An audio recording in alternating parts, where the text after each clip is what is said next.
বুধবার গভীর রাতে গোপন খবরের ভিত্তিতে সোনামুড়া থানাধীন কমলনগরের ঘাটি এলাকার গভীর জঙ্গলে অভিযানে নামে যৌথ বাহিনী।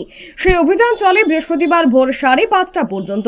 দীর্ঘকালীন এই অভিযানে বড়সড় সাফল্য হাত লাগে যৌথ দলের। অভিযানে অংশ নেয় সোনামুড়া থানা, বিএসএফ এর 81 নম্বর ব্যাটালিয়ন এবং টিএসআর এর 11 নম্বর ব্যাটালিয়নের জওয়ানরা। তল্লাশিতে জঙ্গল থেকে পরিত্যক্ত অবস্থায় 11টি বড় প্লাস্টিক ড্রাম উদ্ধার করা হয়। ড্রামগুলো খোলার পর ভেতরে ঠাসা অবস্থায় প্রচুর শুকনো গাঁজা পাওয়া যায়। ওজন করার পর দেখা যায় উদ্ধার হওয়া মোট গাঁজার পরিমাণ 362 কেজি 100 গ্রাম। উদ্ধার হওয়া গাঁজার মূল্য প্রাথমিকভাবে 72,40,000 টাকা অনুমান করা হলেও এই পরিমাণ গাঁজার কালোবাজারে মূল্য কোটি টাকার উপরে। আইনি সমস্ত প্রক্রিয়া মেনে পুলিশ গাঁজাগুলো বাজেয়াপ্ত করেছে। এই বিপুল পরিমাণ মাদক কাদের এবং এর পেছনে কোন চক্রান্ত কাজ করছে তা জানতে সোনামুড়া থানার পুলিশ তদন্ত শুরু করেছে। ঘটনায় এখনো পর্যন্ত কাউকে আটক বা গ্রেপ্তার করা সম্ভব হয়নি, তবে জড়িতদের চিহ্নিত করতে তল্লাশি অভিযান জারি রেখেছে নিরাপত্তা বাহিনী। বৃহস্পতিবার এই খবর জানিয়েছেন সোনামুড়া থানার ওসি তাপস দাস। আমাদের সোনামুড়া থানার অন্তর্গত যে কমলনগর ঘাটিগড় আছে, একদম ডিপ ফরেস্ট।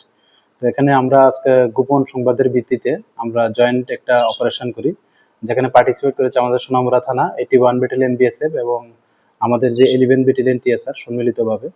তো আমরা ওইখান থেকে আমরা 11টি গাঁজা ভর্তি ড্রাম উদ্ধার করি, যেগুলি সর্বমোট ওজন করলে দেখা গেল 362 কেজি 100 গ্রাম।